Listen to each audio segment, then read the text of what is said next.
I might have found the best bad movie of all time. And I don't think I'm exaggerating when I say this might be the peak of so bad it's good cinema. It all started a week ago when I put out a post asking for your favorite bad movies. And I was told by multiple people to watch Love on a Leash, which is a movie that seemingly only has 1-star or 5-star ratings. And I don't know what you know about bad movies, but I know when you see ratings that look like this, or a movie poster that looks like that, you're probably in for a good time. And I can assure you, after watching this movie, you are in for a really good time, and the movie is way weirder than that poster entails. So let's get into it.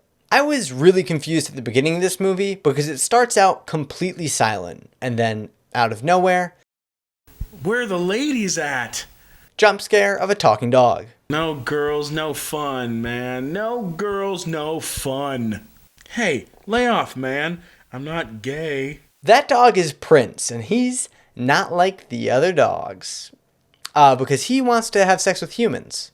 Ooh, here's a lot of girls. Yep, that's the plot. Okay, actually, well, that's not the whole plot. Prince wants to be turned into a man, and to do that, he needs a woman, a human woman, to fall in love with him. A dog. And no, this is not in the cute, he's my pet way, but in a, this is my husband, he is a dog way. Also, technically his name isn't even Prince, but that's part of a much deeper plot, which you won't understand until we've covered the main story, so we'll come back to that later. Prince goes searching for pretty much the first girl that he sees, and that lucky bachelorette is Lisa, who's busy getting berated by her friend for being a virgin. Lisa, what are you waiting for? Virginity is so yesterday. If I can't find a real man, I would rather die a virgin. Oh, she is the one. Oh, honey, look around. Oh, hey. Hey, you. She is sexy. Hey, boy. Check out The Last Virgin in America. Hey, baby, what you doing? Ooh. Oh, too bad. We don't really know much about Lisa's life before this moment, but going by the fact she sees a filthy dog at a gas station and responded by going, hey, why don't you hop in the front seat? I think it's safe to say her judgment isn't quite up to snuff. Also, they never explain why we went to the gas station all of a sudden, how Prince knew the gas station she was even going to stop at. None of that's explained. Stop asking questions. But Jamie, she's obviously just rescuing a stray animal. No she isn't. She gives Prince a shower and then kicks him back out to the street. You're clean, now you can go. I will be back, be back. And I know, cause I watched the movie. Although 2 minutes later, she does ask Prince to be her roommate. How about being my roommate? Huh? Okay, you pay the rent and I'll sniff my butt. Now, something you may have noticed so far, assuming that you have ears, is how bad the audio is in this movie. I mean, in this scene, they literally cut out Lisa talking.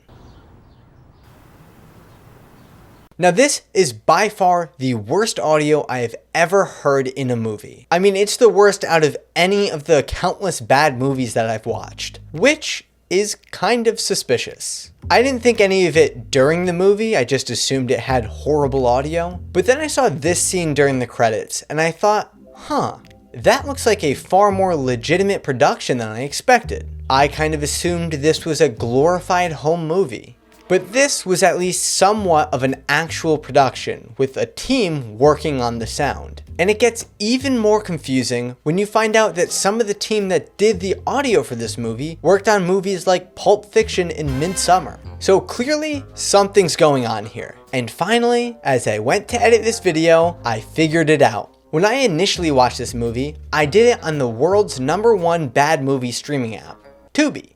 But when I make these videos, I usually try to find a download of the movie that I can pull my clips from, which led me to this Reddit thread linking to this YouTube video. But one thing in the Reddit thread stuck out to me. Love on a Leash with music. That doesn't make any sense because I watched this whole movie and there's no music in it. Or so I thought. It turns out if I watched 10 more seconds of that YouTube video, I would have learned this movie has an entire custom soundtrack, which is not present in any of the streaming versions.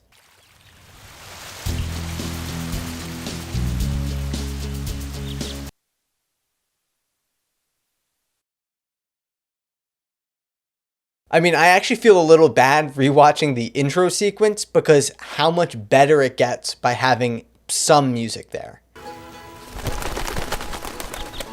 Hey, lay off, man. I'm not gay. Don't get me wrong, the movie is still a long way from good. Like, a few harmonies isn't going to save this plot, but it definitely helps. But it doesn't answer the question, why did the whole version that I watched have no music? Apparently, the director didn't actually have a formal contract with the composer, who wrote completely custom music for the whole movie. And you can tell.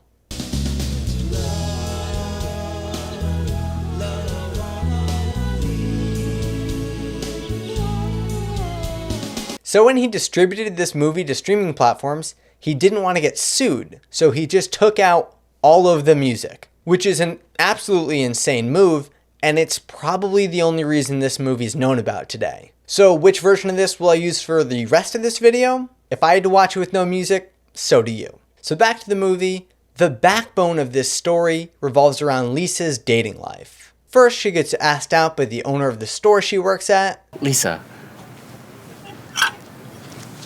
do you have plans for tonight? And then she gets sexually harassed by her manager. Lisa, don't move. I think there's a spider on your back. Here. Maybe. I'm not gonna hurt you. All right, so dear. Lisa, I would like for you to take this. No thanks. You need to look good for the customers. I'm the manager, and I insist.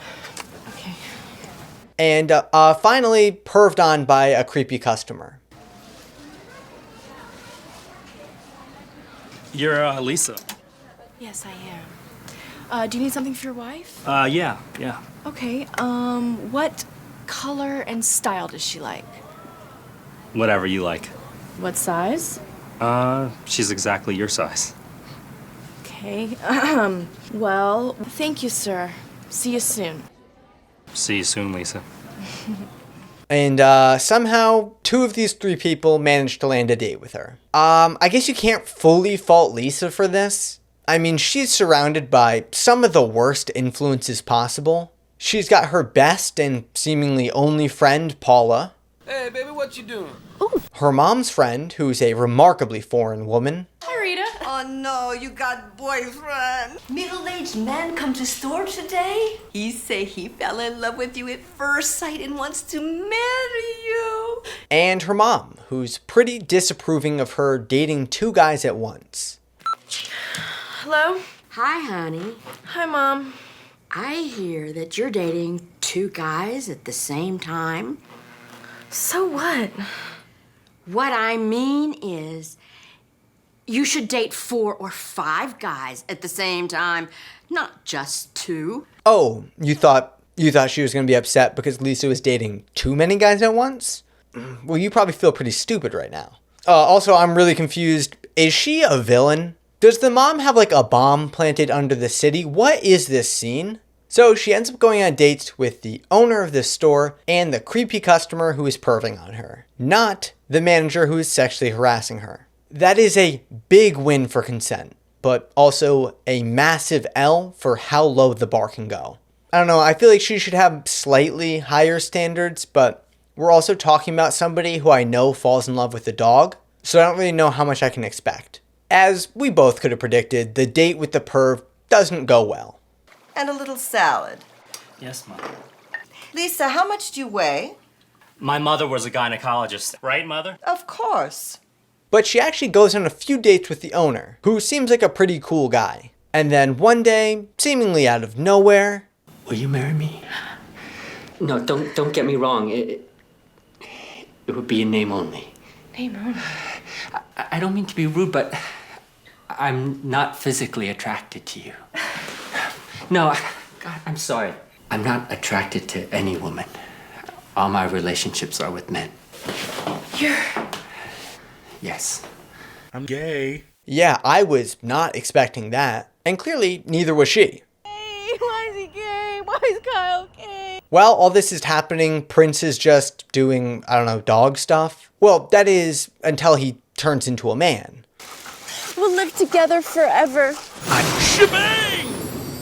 And I'm not joking. The first thing that she does after seeing him turn into a man, is hook up with him.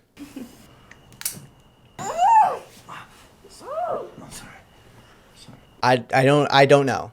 Now this is the part where it gets weird. Well, the whole thing's been pretty weird. But this is the part where it gets weird and a little complex. Prince is only a human at night. During the daytime, he turns back into a dog because according to this magic puddle, he's only using Lisa, so he only gets to be human at night. At first, I thought the magic puddle was like a witch that put a spell on him, but no, it's just a random puddle that he talked to in the beginning of the movie. You laughing at me, Water Pond? If you're smarter than me, then tell me how to change. See, you don't know either.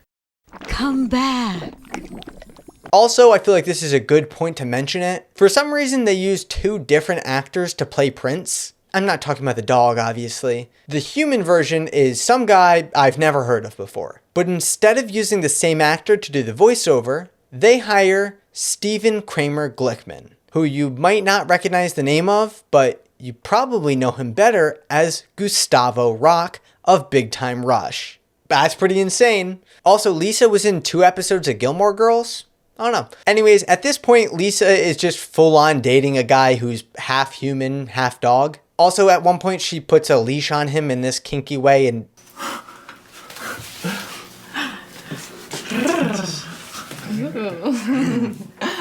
I hated that. Prince is obviously obsessed with becoming a full-time human. I want to be full-time human. And according to that magic puddle, he can't do that until he learns to provide for her. You need to learn to be a husband and provide for a wife. I have to provide for my wife.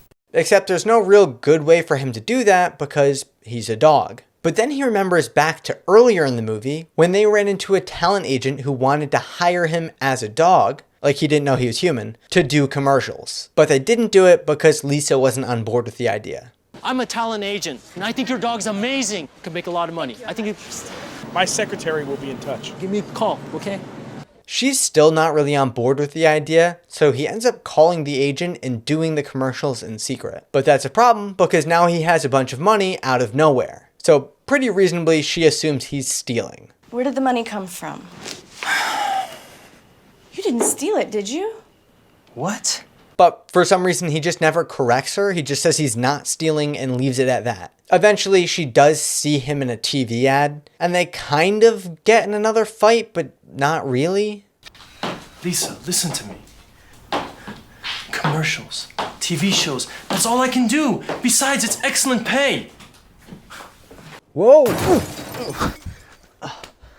I'm sorry about that. I was just trying to hang up the sign that asked you to like and subscribe. I think I'm gonna go. Also, it's kind of clearly daytime in this, and he's not a dog. Prince then returns to thy holy puddle, just to be told he actually doesn't love her enough, and that's why he can't be turned into a man. And I kind of feel bad. I mean, at this point, they're just making up excuses for the guy. Now, while all of this has been happening, the worst people in the world, aka her mom and her mom's friend, have been constantly meddling in her life. And I mean, this is the point where the movie really steps it up a notch. This is where they show you really how absurd this plot can get. When they finally are introduced to Prince, they try to force them to get married the next day. When are you two going to get married? How about tomorrow you go and get license? Dog license. Great idea. We'll meet you tomorrow morning at the courthouse, 10 a.m. For 2 pretty big reasons they can't actually do this. First, and probably more importantly, Prince would be a dog when they have to do it. But the second, sneakier reason is because he doesn't have a birth certificate. Is there any place to get a marriage license at night? That wouldn't help. But why not? Prince, you don't have any ID. I'm sorry that you're involved with a man that doesn't even have a birth certificate. Which completely opens up that second, deeper plot I talked about earlier. Remember how I said Prince wasn't his real name? Well, in the beginning of the movie, when she's giving him the name Prince, he says he already has a name, Alvin Flang. We gotta give you a name. I already have a name. How about we call you Rover? I already have a name. My name is Alvin Fwang. Well, okay, maybe something with a little more class. Like Alvin Fwang. That leads you to believe that this whole time, he has been a man who was turned into a dog. That would explain why he has to do all these weird things to get turned back into a person. This is all punishment for something he's done in the past. But apparently, that's not the case at all. I mean, he never even corrects her that his name is Alvin, not Prince. So basically what I'm saying is, Prince is not at all a man. Prince is 100% a dog. She is in an active sexual relationship with a dog. This is bestiality. And if for some reason you're still on the fence, even though I'm completely right, explain this. Lisa's family cuts her off because she obviously doesn't marry Prince. And then she gets the bright idea that if they have sex in the car, they will have smart children and that will fix all of their problems. You're so precious. What's your secret? Today, a Chinese woman told me a secret. She said exciting sex will produce excellent kids. What? Kids? What? Lisa. Yeah, let's have a kid. Now's the perfect time. We can't have a kid. You can't be a full-time husband. At least you could give me a wonderful boy like you. No. But Prince doesn't want to because he's afraid the kids will come out like him, a dog. Lisa, I'm afraid. I'm afraid that the kids will end up like me. That's what I want. No, you don't understand. I'm afraid that they'll end up like me. Checkmate. And yet somehow, that's not even the most insane part of this movie. Because I actually think the ending is the best part. Lisa brings Prince to a dinner with her boss, which makes actually no sense. Because at the dinner, he turns into a dog. Dad, Prince just became a dog! But that makes no sense because he wouldn't be a human during the day, he would be a dog. And I don't think this is like a vampire in the sunlight situation, but you can see he's kind of nervously looking at the sun as if when it hits a certain point he's gonna turn into a dog. But clearly they're eating dinner food. So I know you want me to sit here and say this is a plot hole, but it's not. They're having a formal business meal, which is dinner for breakfast, which is an all-time insane move. I'm realizing now that technically they could have just had a normal dinner party where they just completely overstayed their welcome and were there for like 15 hours, which is equally insane, but I think I'm going to go with the first option. Anyways, let's just get back on track. After trying to bring Prince to a dinner with her boss, where he gets caught turning into a dog, he says that he needs to die so that he can become a man. I need you day and night now. There is a way. I must die first, but then I can be reborn. No, I don't want you to die. So naturally, he runs away in the middle of the night. Gotta find a way to get away from this place, 'cause I'm a dog now. But he has a sudden change of heart, and he decides that being with her, even if only as half of a human, is better than not being with her at all. So he comes back home. What am I doing? How stupid am I? I love her. I really do. I love her. I'll work our problems out. I gotta go back to her. Lisa, I'm coming. I'm back. And then gets hit by a car and dies. I'm back. Also, just gonna give a quick warning here. They pour a bunch of jelly on the dog to make it look like they got hit. If you don't want to see that, skip to this time. All right, 3, 2, 1.